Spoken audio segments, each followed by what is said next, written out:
ayos sa kabalo.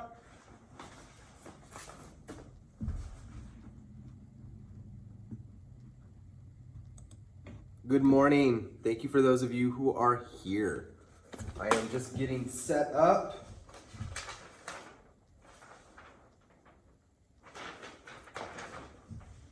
Taking a look at some of the math posters I have for our math coming up. Trying to get to the older stuff here.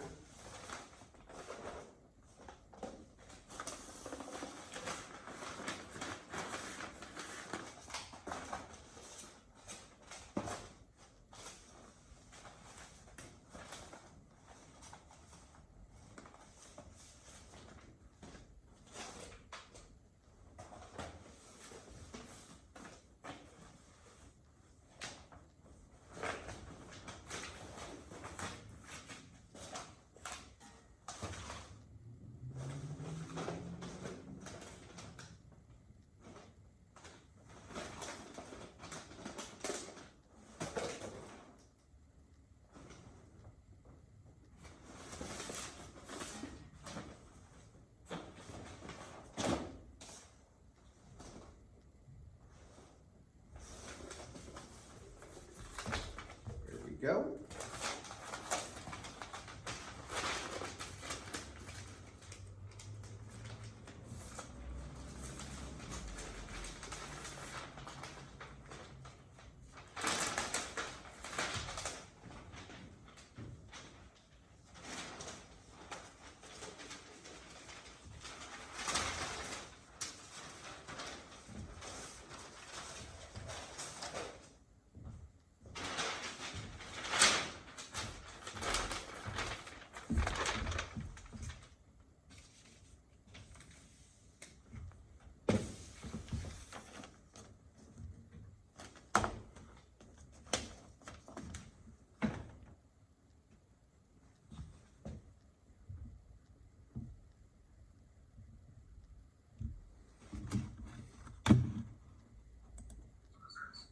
So loud.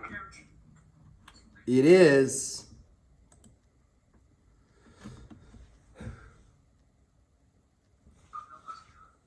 I'm going to give you guys.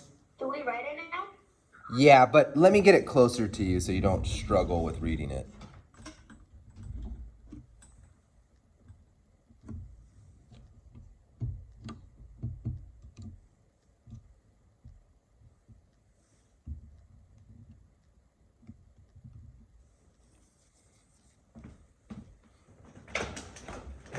So this is an example, and I believe this is for exit ticket number 2. Yes, lesson 2 exit ticket. So if you're struggling with the exit ticket for lesson 2, this is it, guys. This is literally an example that is, except for the amounts, the quantities, this example is almost identical to lesson number 2. So let's get this down, and I'm going to read it as you guys are copying it. I'm recording on my phone. I just want to make sure that I have, there we go. And so this is really dealing with ratio descriptions, how we use ratio language, and we're just going to review right now. And then we're going to move on to equivalent ratios, okay? I want to get this ratio description out of the way so that we can move to equivalent ratios. So this is the ratio descriptions, and again, as we know, ratios are comparing two different amounts or two different quantities, okay? Think about it as two different numbers, right? You have a quantity or a number of something, and then a quantity or a number of something else. What's that relationship? If we're talking about human beings, we're talking about for every one head, typically a human being has 2 eyes. So for every one head, there are 2 eyes, okay? When we talk about bicycles, right? for every one bike frame a bike has, it has 2 wheels, okay? So for every one bike frame, there are 2 wheels. Ratios also become very important when you're talking about recipes for anything that you're making. So if you're talking about making a batch of glitter slime, you might be saying for every 1 gallon of Elmer's glue I use 3 cups of borax, okay? So that is for every there are. That is ratio language that follows exactly with how we describe relationships between amounts and quantities as a ratio. So this one is asking us to give 2 different ratios with a description. Okay, a description is, you could have just the straight up amounts, right? You could have the, hey, it's a, we have the 1-to-1 ratio or whatever that might be. However, that does not describe what it is. We have no idea what this one on this side is and what this one on this side is. That's where the description comes in, okay? And in here, okay, we are looking at the 2 different things that we're going to describe, and they're differentiated by color. So we're describing 2 different things, and it's asking us to do 2 different ratios with the description using the following information, okay? The following information is, and this is the description, there are 11 male teachers, okay, and 22 female teachers, okay? So this is, they're giving a description here, okay? But they're not describing a ratio. Why are they not describing a ratio yet? Why is this not a ratio? Because they haven't added it and they haven't multiplied. Okay, thank you, Betsy. Oh, right now we're just copying down these notes here. And don't worry, anything that you missed, guys, will be on the video, and I will be posting that. So you are okay. Just get this copied down. We're talking about ratio description at the moment. Betsy just gave her thoughts. I'm going to call on Dojo for somebody else to share. Why is this, and I'm going to go kind of, why is this right here? Why is this little area not a ratio? Why is this little area not what it's describing, not considered a ratio description? Sydney, you there?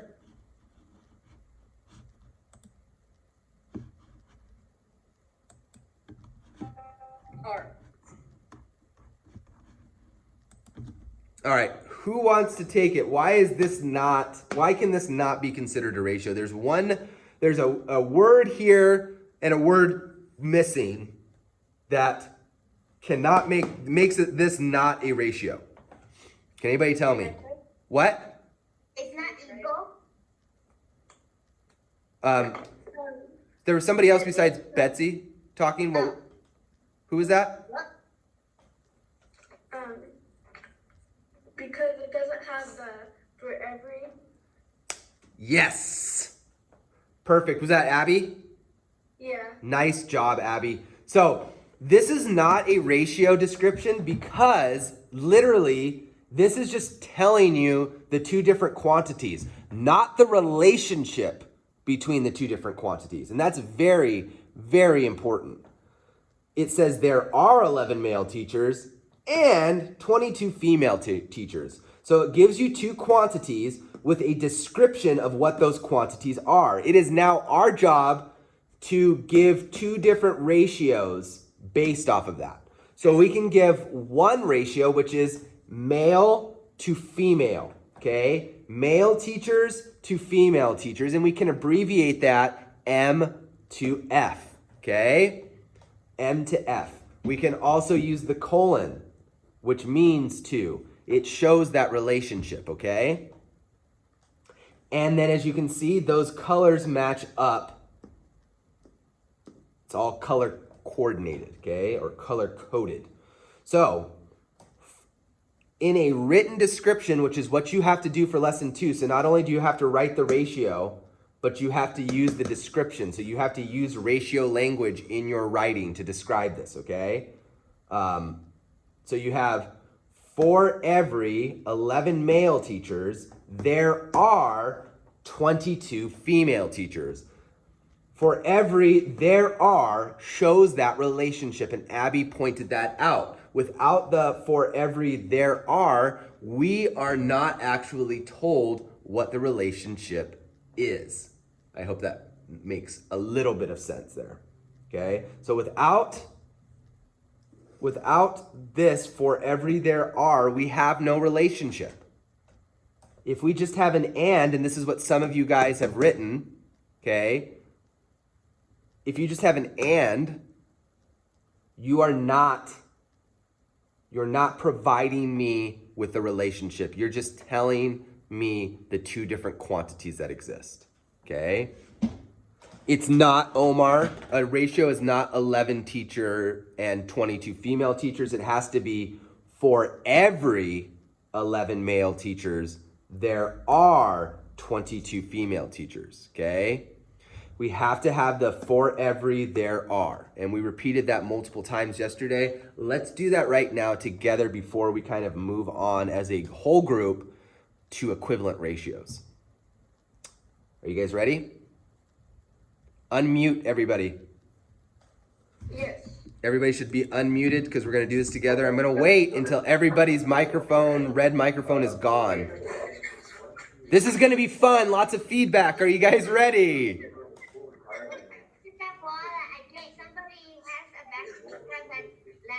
I cannot hear you at all. Let's just go for it. Ready? 1, 2, 3. For every there are. For every there are. For every there are. Now let's read it with the quantities. For every 11 male teachers, there are 22 female teachers.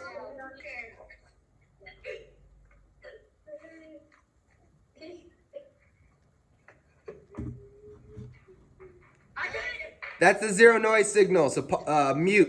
Are we talking about like alimony, or what do you mean about? Mute. Mute. Thank you. All right, perfect. That was fun. Okay, so in this lesson 2 exit ticket, it's asking you to give 2 different ratios, guys. So we gave one, and one thing you've got to remember, and this is in notes that you should have been taking already in the math folder, but in ratios, okay, order matters. Okay? Order matters. So if you're saying the ratio is M to F, or male teachers to female teachers, then you have to present those quantities in that same order, or else the ratio is wrong. So you have to say, if it is males to females, then it's got to be 11 to 22. Therefore, a second ratio you could give, okay, a second ratio you could give is females to males. That shows a different relationship because order matters. Everybody, I want you to repeat this to yourself. You don't have to unmute. Just say it to yourself 3 times. Order matters. Order matters. Order matters. Yes, it does. So this, guys, this ratio, My screen is black. I can't see anything. it's all right, man. I'm filming it. Hang tight, and I will have it posted so that you won't miss a thing, all right? Can we write it down on the side? Order matters. Yeah, wherever you can fit it. Forget. Yes, you need to copy everything that I have down here. Okay. 1 to 2, a 1 to 2 ratio, guys, is not the same. It does not equal. It's not equal to 2 to 1. Okay, a 1-to-2 ratio and a 2-to-1 ratio are two very different things. Okay, so we need to know that order matters. 1-to-2 is not equal to 2-to-1. It's just like a fraction. The way that a fraction is set up matters. 1/2 is not the same as 2 ones, right? These are not equal. Just like in ratios.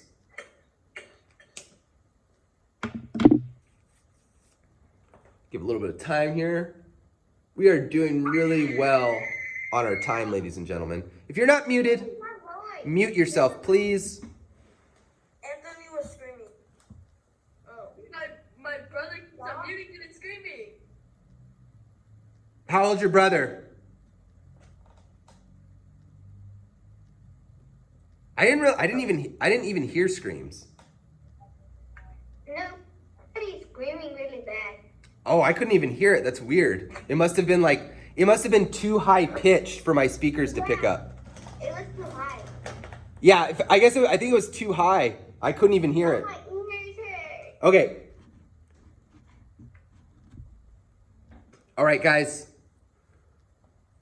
How many of you need a... Well, you know what? I'm not going to give you more time to copy these down because this video will be available and you can pause and copy the rest of it down later. So right now, I am going to remove this and we're going to start taking notes on our equivalent ratios. So on the schedule for this morning, it did say we go over and touch on ratio description again, kind of wrap it all up.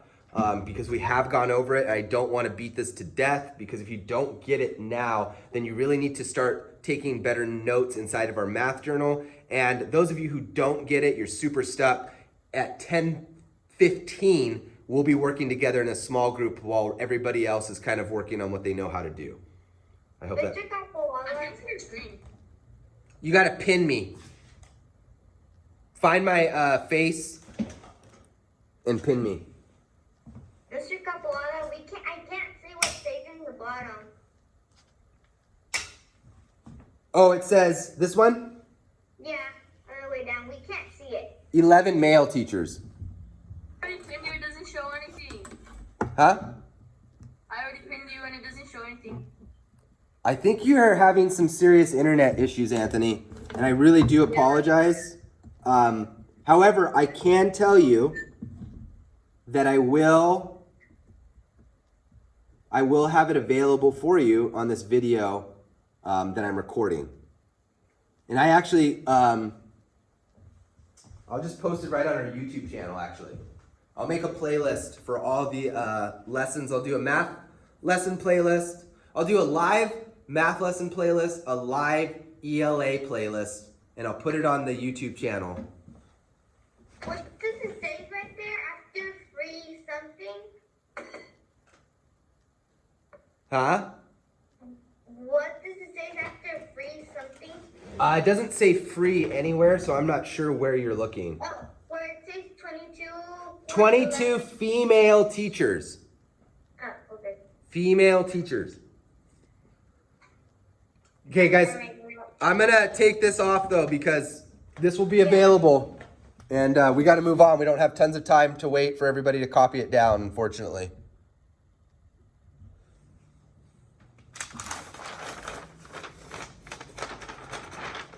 Write your state legislator, let them know. Who is that? Guys, stop. Hey, you guys need to stop unmuting and just kind of talking because it gets in the way of me talking. And I'm starting to get frustrated with it. So please keep yourself muted. If you have a question while I'm talking, type the question. All right? Don't interrupt me.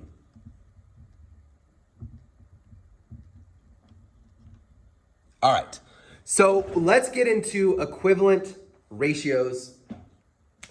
And how many, before we get into that, how many of you are like experts at equivalent fractions? Type in yes or no in the chat box. How many of you are just experts when it comes to equivalent fractions? How many of you know what the word equivalent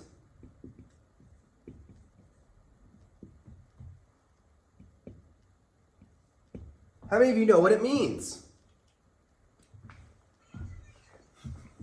It's a fraction. Jesus, what does equivalent mean? The same. The same or equal. You can see that the first part of equal is an equivalent. Equal is the same as saying same. That's why when we say, well, hey, what does 1 plus 1 equal? Well, 1 plus 1, guys, it's the same as saying 2. 1 plus 1 is equivalent, and this is the symbol for equivalent, the equal sign. 1 plus 1 is equivalent to 2. What is 1 plus 3 equivalent to? What is 1 plus 3 equivalent to? 4. 4 is equivalent to 1 plus 3. Now, that's a little first, second grade-ish, maybe even kinder. Let's hop on to some more advanced stuff here. Let's look at some fractions. What is 1/2 equal to? 5/10. Ooh, yeah, it's equal to 5/10. What else? What is 5/10 equivalent to? 2/4. 2/4, I heard. What about this? Yes. Yeah? Wait, yeah. What about this?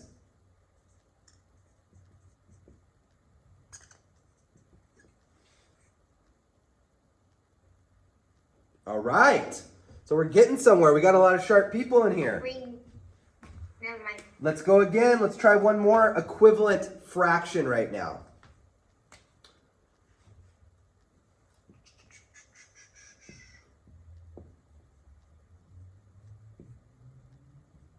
What is 3/4 equal to in fractions? 1/2. 6/8. 6/8. What else? 1/2. 12/18. 12/18. I mean 12/16. Okay, 12/16. It's all right. Did you know, hey, before we go any further, I'm going to get in front of this whiteboard. I'm going to look at you guys. I don't know which camera to look at. I'm going to look at the one that's recording. I want you guys to know one thing. When you make mistakes in mathematics, your brain grows, okay? When you make mistakes in math, your brain grows because your brain wants to figure out what mistake you made and fix it. So they've done neurological research using brain scans where they light up different colors of the brain to see what happens to the brain when it's put through certain tasks. One of the things that they did, especially with students, is they tested to see what the brain did when it got a question in math wrong. And what they found out is that the brain had some of its most intense activity occur when the brain got a question incorrect in mathematics, because immediately after what the brain did was it tried to figure out and solve and backwards map what it got wrong. So don't ever be upset when you get something wrong in mathematics, because if you try and look at it again and you get it right, your brain actually grows. All right. So we have our equivalent fractions. We've said quite a bit of them, and we're running out of time. So I want to lead us right into, and again, those of you who are like, I'm super confused because your internet's going in and out, I do apologize.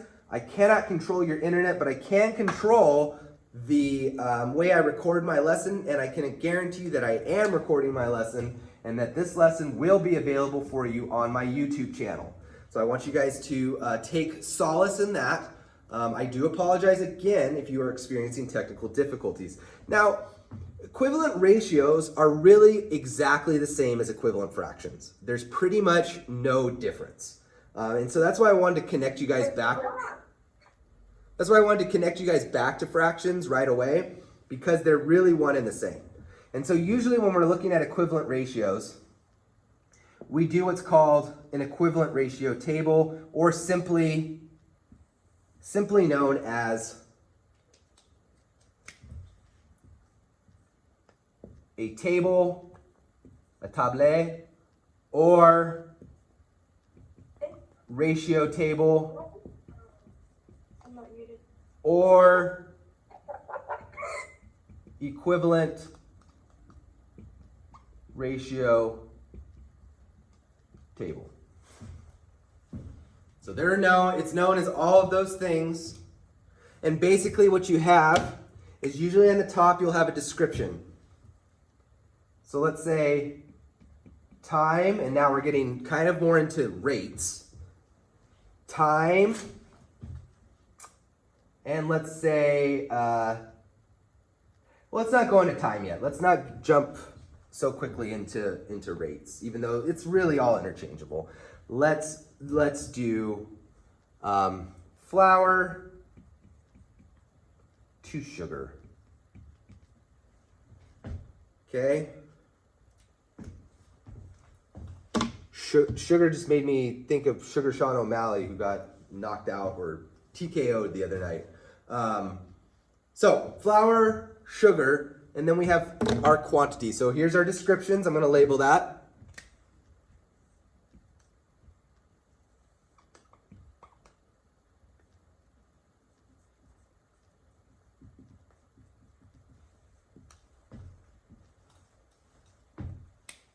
So our descriptions are flour and then sugar. And so we are really saying for every amount of flour, there is a certain amount of sugar. And let's say the recipe says that for every 3 cups of sugar, so for every 3 cups of sugar, you need 6 tablespoons. Sorry, every 3 cups of flour, you need 6 tablespoons of sugar, okay? Let's say that this person actually went to their pantry. They're doing, let's say this is a cookie recipe.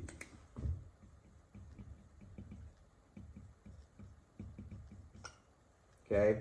They go to their cupboard and they say, well, I don't quite have 3 cups of flour. Turns out I only have 1 cup of flour. So then they go, okay, well, I'm going to have to make do with 1 cup of flour. Now, if they put the full amount of sugar with the reduced amount of flour, that ratio will not be the same, okay? So if we put 6 tablespoons here, if we said 6 tablespoons to 1 cup, that is not the same ratio. And therefore, you will end up with a much, much sweeter cookie. Perhaps a cookie so sweet that it actually changes its molecular structure and changes the way that it bakes. So you don't want to do that. You have to find, if I'm using 1 cup of flour, what is the equivalent amount of tablespoons of sugar that I need. And you do this the same way that you would do when you're working with fractions. Okay? Aha, I see a few of you are already, you guys are already on it. Just, you can listen, Anthony, or you can log out, go work on your work, and then wait until this video pops up. It's up to you. Or try a different device. So we got 1 cup, and in order to get to 1 cup, what did we have to do to 3? What happened to 3 to get to 1? Or what could we do to make 3 turn into 1? Times it by 3? Times it by 3 or No. divide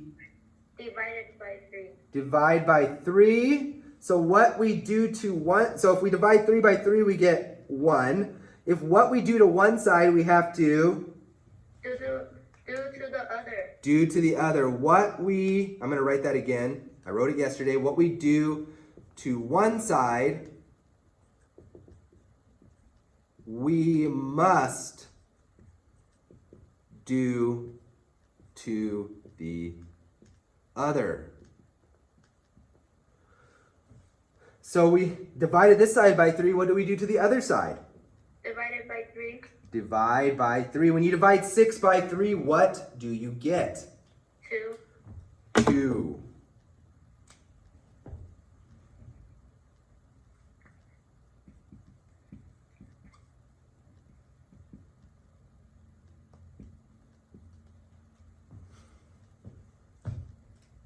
So now you have a 3 to 6 ratio, which can also be called a 1 to 2 ratio. Okay? Those ratios are both equivalent because if you divide 3 by 3, you get 1, and if you divide 6 by 3, you get 2. Okay? So that's how we know we balanced this out by doing what we did to one side, we did it to the other side. And this, guys, this theme of balance is the theme that runs through our entire year because algebra, this is pre-algebra, is all about balance. It's all about taking these complex equations and balancing them out so they're equal, okay? So, I want to show us one more before we take off. It is 11:15. You guys are doing an awesome job here. I want to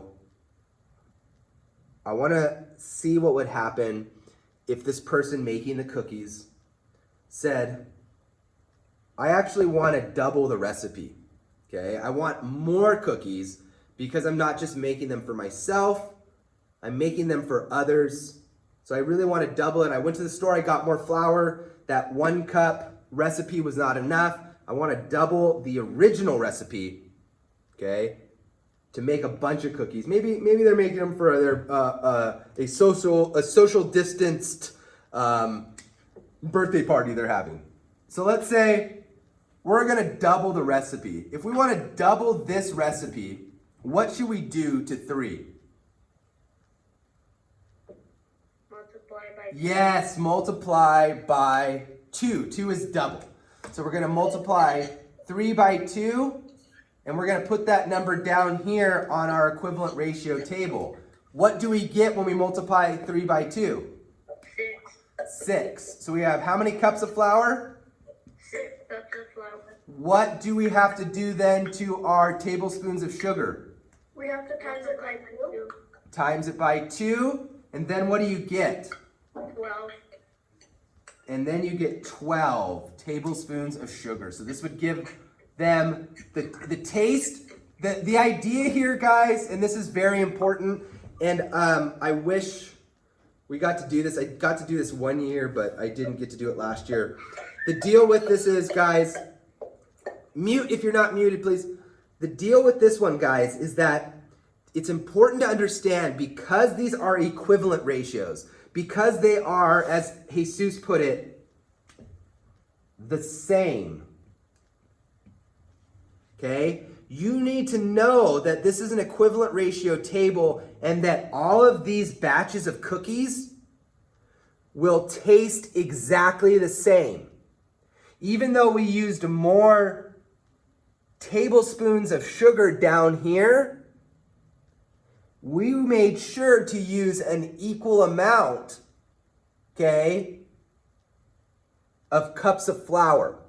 So the ratios, because they're equivalent, that means the taste of these batches of cookies will not change. The equivalency will ensure that all of these batch of cookies taste exactly the same. Tell me yes or no in the chat box. That makes sense, or that doesn't make any sense, Mr. Kapawala. You are crazy. Type in the chat box, yes, it makes sense. No, it makes absolutely no sense.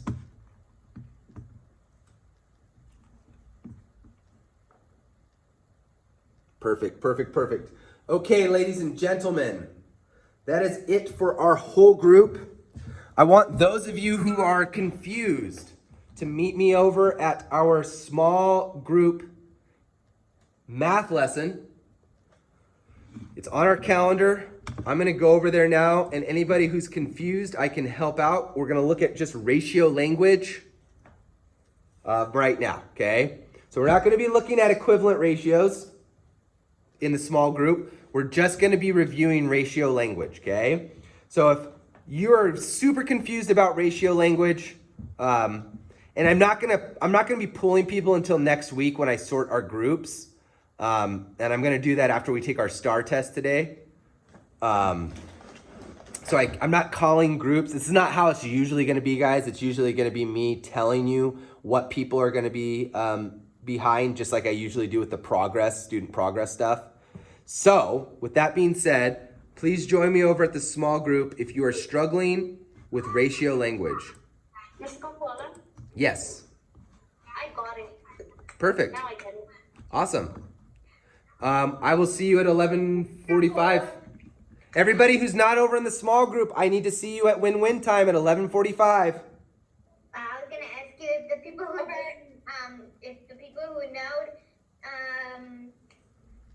do we have still break until 11? Until we go to win-win? No, it's not a break. It's you doing work. Yeah, like not going to class, but you still have to do work. Yes, exactly. Can I still go over there to the Yes. small group? Yes, you may. Anybody is welcome right now over at the small group. I'm going. Okay, I'll see you over there. Okay. The STAR math test, do not take it now. We will be taking it during win-win time. What's STAR math test? We're going to be taking the STAR math and STAR reading Where? during win-win time. Don't worry about it now. Today or tomorrow? Well, tomorrow I won't be with you. It's my weekend tomorrow. But today at 11:45 is when I'll see you, okay? I don't think they have the math STAR quiz again. Huh? I don't think they have the STAR math test on AR. Oh, it's not available right now? No, I don't think they have it. I think they took it off. No, they should have it. No, that's the one I took the AR quiz. Oh, really? We'll check. We'll see. Thank you for letting me know. It's Omar. Thank you for letting me know, Omar. Yeah. I'll see you at 11:45.